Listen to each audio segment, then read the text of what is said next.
Hi, Tim Shields, president of Zaya Enterprise America.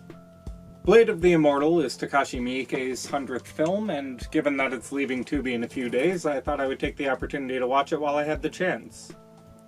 Based on the 1993 manga of the same name, the story follows a wandering samurai named Manji, who after a life of crime becomes immortal and sets out on a quest to murder 1,000 bad guys to atone for his failure to protect his dead, disabled sister. He meets a woman named Rin on her travels, and she convinces him to help her track down and assassinate the man who killed her parents, Anatsu Kagehisa. However, as the two become embroiled in a conflict between the government and Kagehisa's school of hooligans, they discover things aren't as black and white as they first appeared. I don't really have a lot to say here, so I'm going to keep this brief and just sort of tinker with a new format. I didn't care for this movie, although I can't say I strongly disliked it in any way. I never really read the comic before watching it, although I do understand its importance as one of the first localized manga in America. It's weird that it originally debuted a year before Rurouni Kenshin, because in a lot of ways, how it covers the same themes and plot beats worse feels like a knockoff. I felt like I was watching somebody's 16-year-old fanfic where they made Saito Hajime the lead because they were like, oh, that'll be way cooler, he'll just kill everybody and say one-liners the whole time. But I feel like that's more an issue with the source material than with the film adaptation necessarily. The action was fine for the most part. There are some scenes that felt very minimalist and lackluster, but the opening fight reeks of Kurosawa-era Impressionism, and the later fights have a very modern energy to them. So I'm left wondering if the earlier fights are intentionally bland as a slow chronicling of the genre, or if I'm just projecting, especially given how many of the dramatic scenes are shot just as uninterestingly. There was one conversation in particular that went on especially long and just stayed in this really long wide shot the entire time, and I kept thinking, this is a comic book, why would you not break this up into panels, especially in a movie that's more concerned with style than substance. I think it's interesting that Miike said in an interview that the main characters do not have a sense of stereotypical appeal, both because of how tropey they come off in the modern zeitgeist and the fact that I just didn't really like any of them. This comes down partially to the performances, with Rin's actor in particular seemingly equating shouting with acting, but also the fact that this material is 30 years old, and it really, really feels like it. Badass OC Samurai, do not steal. Kaoru from Rurouni Kenshin, but as a damsel. Griffith from Berserk, if he was an idol. Jock chauvinist guy. Sinister Oldman. Japanese Morpheus. Like, what the fuck is this? Samurai Deeper Kyo? It's a standard revenge chanbara. It's basically True Grit with anime grunting in it. You've seen it before, and probably done better. Again, even among its contemporaries, we saw the same story being retold in the first episode and then hastily discarded in favor of more interesting and substantial territory. This series released decades after Lone Wolf and Cub, and yet this movie somehow brings less to the table despite coming nearly 50 years later. Part of this is that it's just a very weird choice for a 100th film to direct. You would assume that that would be a celebration of some sort, but it doesn't feel like a love letter or a manifesto or anything. It's just sort of a fine movie. It's not particularly good, it's not particularly bad, it just sort of exists. Apparently he just wanted to make a samurai flick because the genre is sort of dead right now and the license happened to come up, so he just sort of grabbed it, and like, that's both underwhelming and so incredibly Takashi Miike that I have to respect it, you know?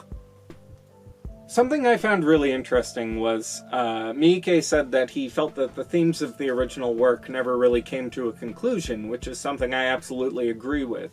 I do think that this movie presents a very interesting gray morality, by which I mean it almost presents a very interesting gray morality, and then just bails the fuck out by having the guy who's clearly in the right the entire film do something stupid and violent to a bunch of innocent people so that they can just kill him off without feeling bad about it.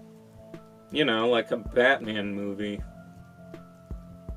Basically, our antagonist, Kagehisa, is revealed to be from a family who was stripped of their position and exiled due to the grievous crime of being foreign.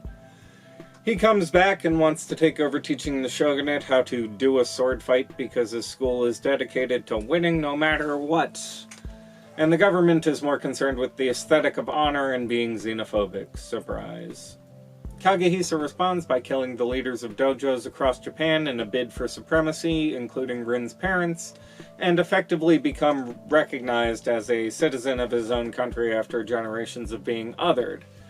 The government turns on him, and suddenly Kagehisa finds himself in a battle to survive simply for wanting his country to acknowledge his existence. You see the problem, right? It's just very banal, it's very baseline, it's very neoliberal, it's very 90s. It doesn't help that the reveal coming so late leaves all of one scene for us to actually spend on deconstructing the, systemic trauma that Kagehisa's entire family has suffered for generations. So the entire movie, we're basically just told he's a monster for wanting equality without any real time to digest how wrong that narrative is. Then the movie has our heroes kill him off after he suddenly turns on Rin after protecting her the entire runtime because they have a very similar backstory where she wants to be a swordsman but she's denied the right because of her gender. Kinda would have been cool to explore that, right? It's a fucking 2.5 hour runtime, speaking of which, you would think they would have the time to actually explore this subject matter, but so much of the film is eaten up by fights against dudes we see for all of one scene. There's not a lot of development outside of the main plot, but the main plot is constantly undercut by just inserting other abbreviated manga chapters as an excuse to pepper in fights. Also, just as a fighter, Manji kinda sucks. His main strategy for the first half of the movie is to get stabbed, play dead, and then stab the other guy when he looks away. It's very cringy, it's very poorly shot, and that's really odd considering how much the action, the editing, the cinematography, the choreography all pick up around the hour and a half mark when Makie shows up. Anyway, my point is, Rin ends up killing Kagehisa because he forces her to, so as Miike himself said, there's no conclusion to draw except that the author just wanted to show off some cool fight scenes he thought up. And it makes for a very empty experience, especially given how much of the runtime is devoted to intentionally barking up the wrong tree for the sake of misleading the audience for a stupid twist in the second half that they don't do anything with. There's also just a lack of interesting weaponry, which apparently is a staple of the series. The author I saw has said, I don't know how this is supposed to work, about multiple weapons he's designed, which I find really charming, by the way. That's so fun. It just sort of seems weird to me to trim out such a critical part of the action scenes in this action movie, until you remember that Miike said he just wanted to make a samurai movie and this license happened to come up at that time. If you like swords, have fun, this movie has them in spades, but over the span of 2.5 hours of just big crowd fights and Manji pretending to die so that he can exploit the backstab mechanic from Dark Souls, the luster wears thin. So then the question becomes, why use such a bare-bones, uninspired story at all? Why not just create a new IP and have full creative control, like with Ichi the Killer? Why not use the material as a baseline to do his own thing, like he did in Yakuza?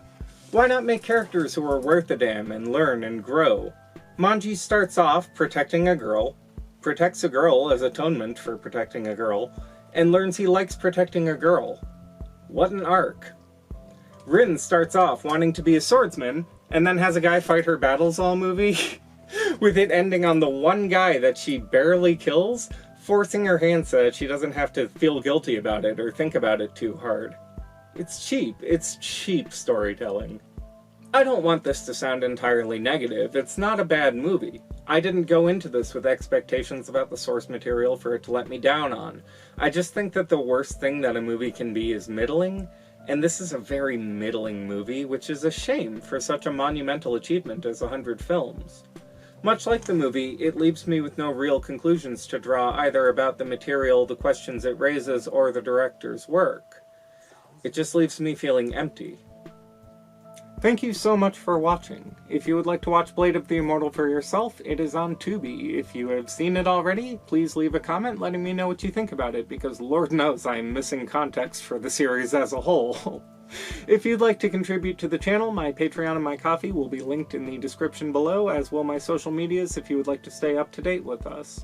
Thanks again for watching. My name is Tim Shields, and when it comes to tokusatsu, I'm your guy.